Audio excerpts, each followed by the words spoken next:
You know you're an empath, right? It used to be when somebody told me they were an empath, I thought they were saying they were psychic, that they had ESP or telekinesis or some other mumbo jumbo nonsense that I didn't believe in. Until one day, a friend pointed out that I was an empath. As I began to learn more, I found out that it's a real thing and it's based in science. And this is one of those things where our ancient ancestors knew they knew something existed, they knew it was there, they knew it was valuable, and they gave a name for it, but we didn't understand it on a provable level until recently. If you're interested in what that means to be an empath and you think it might be describing you, that's what we're going to talk about today. So one night I'm at a concert with a friend, and we're standing outside in the smoking area, and I don't remember the exact topic of the conversation, but suddenly I said something and she looks at me, dead stop, straight in the eye.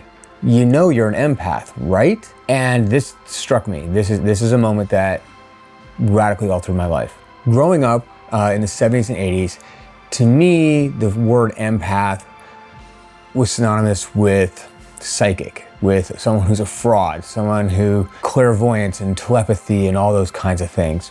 For somebody to tell me that I'm an empath was kind of a shocking thing, but I trusted this person. They knew a lot about a lot of things, and I decided to go down this rabbit hole. Psychology, neurology, personality tests, all these kinds of things. And so I started down that rabbit hole. And what I discovered actually explained huge issues I'd had in my life, huge disconnects and problems, and led me down the road of solutions and healing and turning what I thought was a brokenness, a problem in my person, into a power that I use for good and that helps me make a better impact in the world. So let's talk about what empathy is. Empathy is not, being an empath is not a weird thing. Empathy itself is a natural human trait. We actually have neurons in the brain called mirror neurons that light up when we see an emotion on someone else's face. So somebody's happy, sad, angry, frustrated, disgusted, we read those emotions and we understand them because to a small degree, we feel them in our own brains. Empathy goes even deeper in that when you begin to connect with somebody, you're having that really good conversation, your body language will begin to mirror each other. It's called matching and mirroring. Your heart rates will synchronize, your breathing rates will synchronize, and in fact, even your brainwave frequencies will synchronize. This level of synchronization creates a feeling of deep connection we have with somebody, and that actually is what we call empathy. So when the ability to feel what someone else is feeling, to understand what they're feeling as if you were feeling it yourself, that's empathy. Which is a little different than sympathy, but which is more like, I understand your situation and I feel bad for you, but you don't actually feel bad yourself. So imagine you're watching a movie and you see a bad situation and you're like, oh, that sucks for them. That's a really terrible thing because of whatever's going on in the movie. And that's sympathy.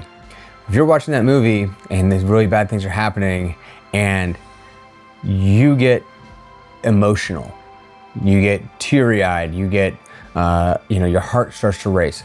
That's empathy. You're actually feeling the things they're feeling. So that's the difference between sympathy and empathy. And this is all grounded in science. This is a real thing. So what makes an empath different than a regular person? Well, essentially what it means to be an empath is that you are more attuned to these parts of your humanity than the average person. And to give you an example of that, this is something I didn't understand until I began to learn about what it meant to be an empath. And the first time I identified it was really groundbreaking for me, and it explained so many other things in my life leading up to this. So I'll give you this story. I'm arriving at work. I work in a bar at this point in my life, and it's this giant, huge bar. And when you walk in the back door, you have literally a 50-yard wide, hallish type area walking towards the bar. I had had a great morning. My whole day was going great. I was in the best mood. And I walk in and suddenly I just feel my mood completely shift. And it's not this, oh, I don't want to be at work mood. It's like this existential, like life is really bad mood. And I don't know why. Like I see sitting at the bar by themselves with their back to me, my manager. As I get closer, I can see by their posture that they're slumped and they're hunched and they have this kind of, broken sort of body language. When I get up to them and say hi, I can see in their face and that they've been crying and their eyes are red and swollen and their voice is shaky. And I realized that my change of emotion when I came into the building was because that's what their emotion was. That's what it means to be an empath, is you pick up on other people's emotions. You can be so sensitive to it that you pick up on the emotions of other people without even realizing that you are, or even that there's someone in the room having an emotion. Because when I walked into the building, my first thought was I was the first one there, I was alone. If you like this video so far, click like and subscribe down below. It really helps me out. Let's get back to it. And as an empath, you look back at your life and you see, before you understood this, going into a restaurant, you're having a conversation with your people that you're with, and you don't know, but maybe somebody 2 tables away is having a breakup. Their whole world is shifting, and suddenly your mood shifts, and you don't know why. This can be both good and bad. There can be times when you pick up on the energy of a room and everybody's really excited, and you're like, oh yeah, okay, now I feel great. This is something I experienced a lot as a bartender. And actually, what's really interesting as a bartender, I would have times when I'd be like, something's off. People say the energy's off. And that sounds really woo-woo and metaphysical. What they're describing is you're picking up on something, a collective emotion that is happening, and it's going to affect the behavior of people in the room for that night. The 2 people talking to each other, having a conversation, they're empathizing with each other. That's normal empathy. The people separate from them, standing next to them, having a different conversation, they don't even know each other, are having their empathy, their empathetic moment. But the energy from those 2 groups, because they're so close to each other, is going to impact each other. They're gonna, unconsciously, their mind's gonna notice body language, it's gonna notice tonality, it's gonna notice breathing patterns and all those things. And it's gonna shift and adapt to those. And because it's a normal thing, human beings do this naturally. And this kind of behavior can begin to kind of radiate out into a room. If you can imagine, you got a big pond of water and all of these different waves and stuff, you drop stones and all that, and the ripples go all out, and as the ripples kind of intersect, it create different wave patterns and stuff. That's what I'm talking about with like energy moving through a room. People who are having really profound, authentic emotions actually give off much more intense. I think one study said, I think it was 400 times or 4,000%, so 40 times, I don't know, huge amounts more electromagnetic energy coming out of their brains and their bodies when they're having an authentic emotion of their own. Happiness, sadness, joy, anger, it doesn't matter. And when it's an authentic and it's in the moment, it's magnitudes more intense. So that will ripple through a room with a lot more impact than me telling you my story about something that happened to me years ago, where my energy level, even though I'm kind of reliving those emotions, is nowhere near that level. All these things kind of ripple through a room, and they create these patterns of waves and energies and emotions through the room. And eventually, they will kind of begin to settle into one thing. And this is something that happens anytime you have large group settings.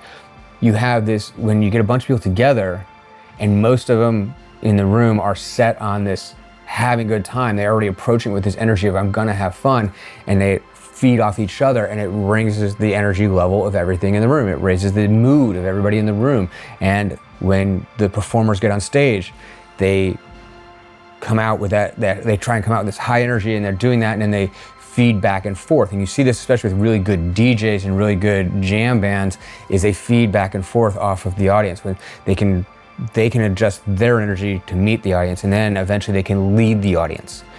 And this is all empathy. This is all the same biological, neurological function going on.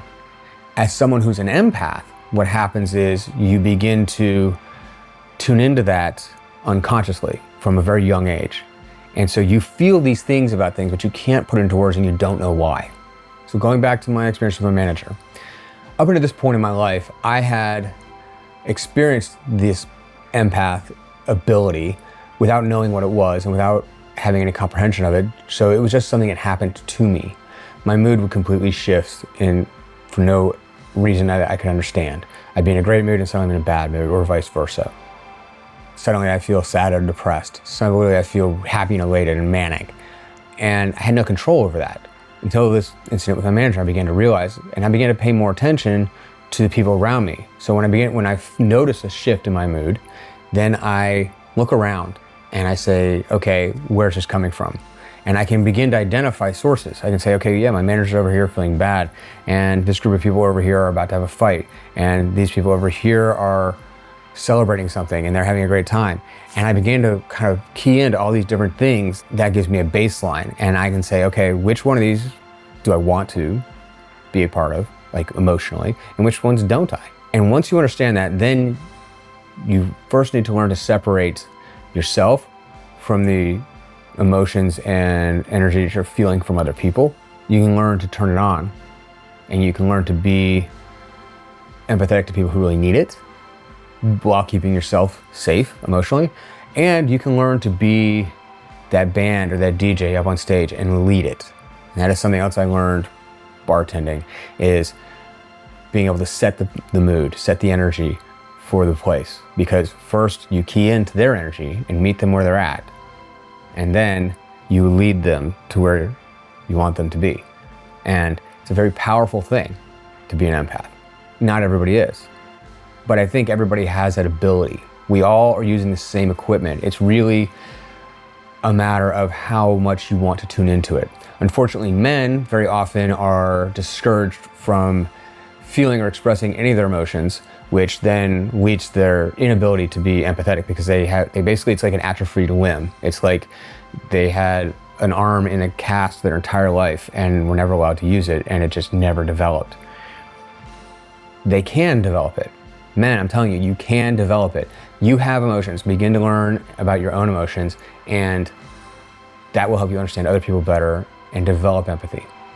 For the people who are highly empathetic, people we call empaths, who sense these things, early on in life, they learn to pay attention to these things. And I can't tell you exactly why one person developed this skill or another person didn't, but by the time you get to be an adult, if you don't understand what's going on, and it can be really difficult to live with that way.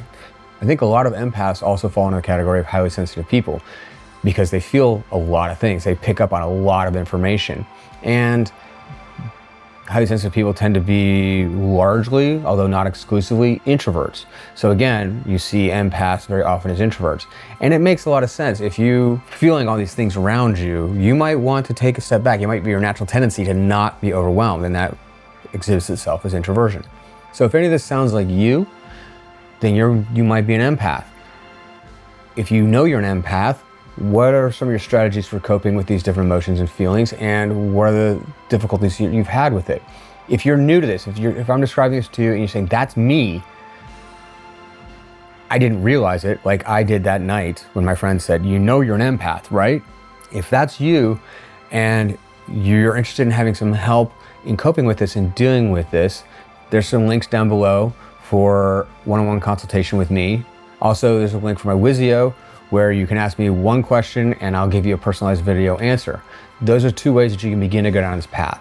But if you feel like any of this describes you at all, please start looking into it, because beginning to understand what this is and how to, one, cope with it, and two, use it, will dramatically improve your life. And every time I have a client who's an empath who begins to learn about what that means and how they can use it and how it's been impacting their life, it's like watching the shades open in a dark room, and suddenly they see the world in a whole different way, and they see themselves in a whole different way, and it's very empowering. Do whatever you got to do to get there, because the world needs people like you. We exist for a reason, and we heal the world and make the world a better place. And if there's anything this world needs now, it's more empathy. That's my talk on empathy. I hope it's been informative and useful, and hopefully you've gotten some insights from it. My name is Charles.